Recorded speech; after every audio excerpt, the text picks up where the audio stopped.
Chapter 4. And Moses answered and said, But behold, they will not believe me, nor hearken unto my voice. For they will say, The Lord hath not appeared unto thee. And the Lord said unto him, What is that in thine hand? And he said, A rod. And he said, Cast it on the ground. And he cast it on the ground, and it became a serpent, and Moses fled from before it. And the Lord said unto Moses, Put forth thine hand, and take it by the tail, And he put forth his hand, and caught it, and it became a rod in his hand. that they may believe that the Lord God of their fathers, the God of Abraham, the God of Isaac, and the God of Jacob, hath appeared unto thee. And the Lord said furthermore unto him, Put now thine hand into thy bosom. And he put his hand into his bosom, and when he took it out, behold, his hand was leprous as snow. And he said, Put thine hand into thy bosom again. And he put his hand into his bosom again, and plucked it out of his bosom, and behold, it was turned again as his other flesh. And it shall come to pass, if they will not believe thee, neither hearken to the voice of the first sign, that they will believe the voice of the latter sign. And it shall come to pass, if they will not believe also these two signs, neither hearken unto thy voice, that thou shalt take of the water of the river, and pour it upon the dry land. And the water which thou takest out of the river shall become blood upon the dry land. And Moses said unto the Lord, O my Lord, I am not eloquent, neither heretofore nor since thou hast spoken unto thy servant, but I am slow of speech, and of a slow tongue. And the Lord said unto him, Who hath made man's mouth? Or who maketh the dumb or deaf, or the seen or the blind? Have not I the Lord? Now therefore go, and I will be with thy mouth, and teach thee what thou shalt say. And he said, O my Lord, send, I pray thee, by the hand of him whom thou wilt send.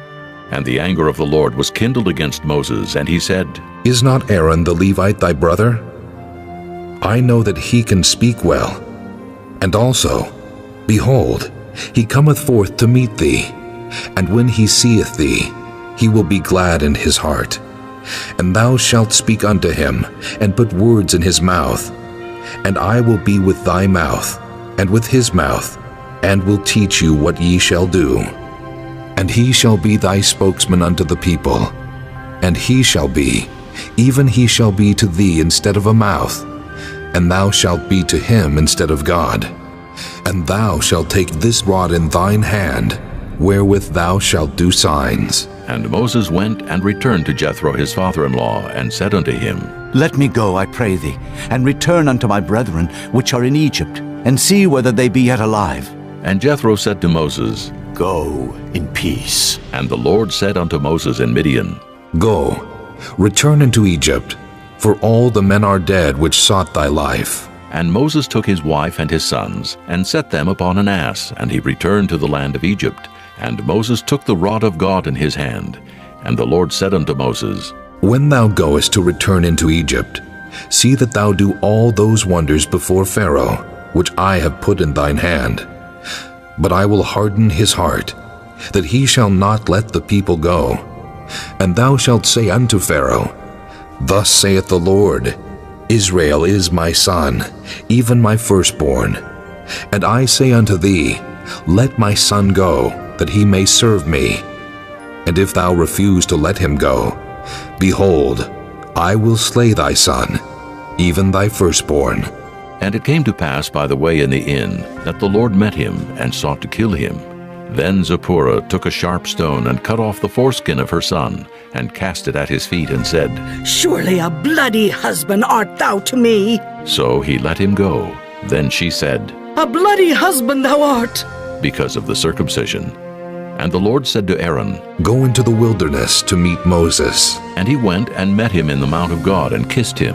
And Moses told Aaron all the words of the Lord who had sent him, and all the signs which he had commanded him. And Moses and Aaron went and gathered together all the elders of the children of Israel. And Aaron spake all the words which the Lord had spoken unto Moses, and did the signs in the sight of the people. And the people believed. And when they heard that the Lord had visited the children of Israel, and that he had looked upon their affliction, then they bowed their heads and worshipped.